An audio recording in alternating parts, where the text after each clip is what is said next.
खुलुमबाय आंनि मुलुगनां बड' निउस चेनेल साफ्रोमबो नायगिरि बिथांमोननिसिम गोजोन फुंबिलिनि बयनिसिमबो गाहाम हामलायनाय जासिहरनाय जाबाय।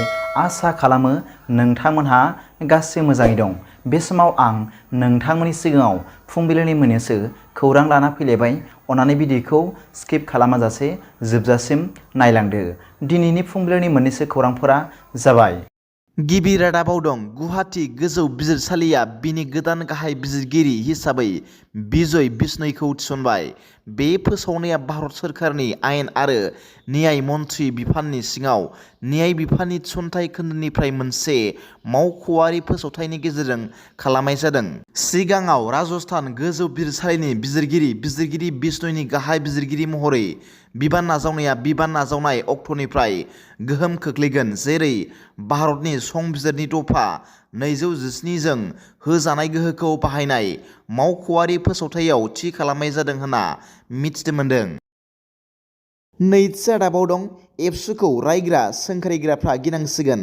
खौरां मोननाय जादों दि मैया आसामनि गलाघाटआव जानाय एबसुनि खुंगा 55थि जख'न्थाइनि जोबथा गेवलां मेलाव बाहागो लानानै मिरु एबसुनि आफादगिरि मानाव गेदेर दिपेन बर' बिथाङा खौरांगिरिफोरनि सिगाङाव ओरैबायदि बुंदों दि एबसुनि आगुनि बारग' दैदेनगिरि माखासे बिथांमोनहा गुबुन दोलोआव हाबहैनानै बर' हारिनि रैखाथिनि आफाद एबसुखौ सोंखारिबाय थानायखौ नुनो मोन्दों। नाथाय बिथांमोनहा बर' हारिनि आंगो आफाद एबसुखौ सोंखारिनायनिफ्राय गोजानाव थानांगौ होनना बिथां दिपेन बर'आ फोरमायदों।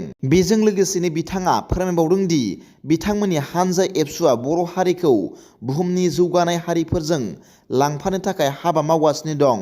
कार्बि आलंनि बर'फोरखौ एसटि मानथाखोआव थिसननायनि थाखाय सरकारखौ खावलायगासिनो दं आरो बारग' एनडिएफबि बिथांमोनखौ जेलनिफ्राय हगारनो थाखाय भारत सरकारखौ खावलायगासिनो दं होननानैबो बिथां दिपेन बर'आ फोरमायदों।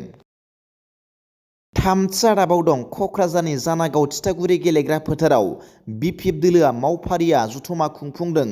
रोजा रोजा सुबुंनि दोहौआव रायजो राजाफोरा बिपिएफ दोलोखौ मोजां मोना ज' जाफैदों।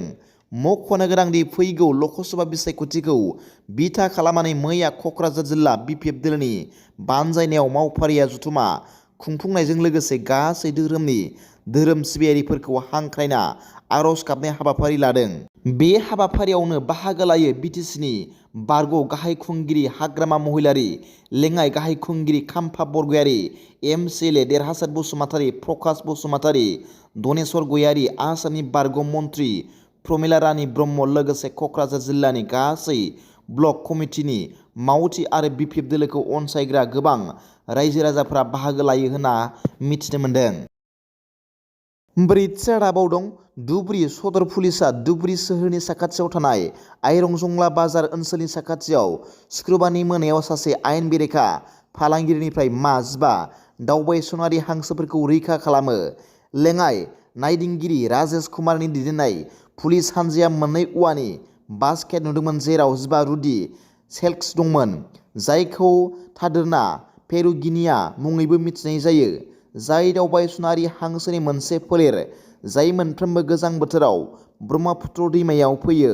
पुलिसआ बास्केट आरो गंसे इ-रिक्सा जब्द खालामदोंमोन। पुलिसआ हांसोफोरखौ धुबुरी हाग्रा खोन्दोनो गथायना होदोंमोन, जाय बिथांमोनखौ सुनिबारनि फुङाव गावसोरनि मिथिंगायारि थाग्रा खुलियाव हगारना होदोंमोन। जायगानि आबहावायारि सानथौगिरि आरो दाव नायग्रा मेहताब उद्दीन आहमेदआ बुंदोंमोन दि ब्रह्मपुत्र दैमाया गोबां रोखोमनि दावबायसनारि दावफोर, गुबैयै हांसो आरो क्रेनफोरनि थाखाय मोनसे हटस्पट।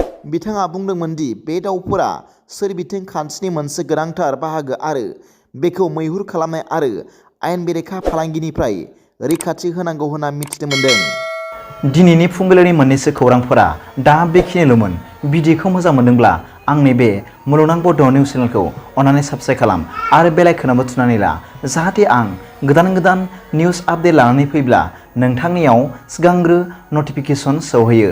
दा बेलासिनि रादाबाव नोंथांमोनखौ आंनि बे चेनेलाव गासैखौबो बरायहरनाय जाबाय। गोजोन्थों। एसेनोसै। जै बर' हारिनि जै।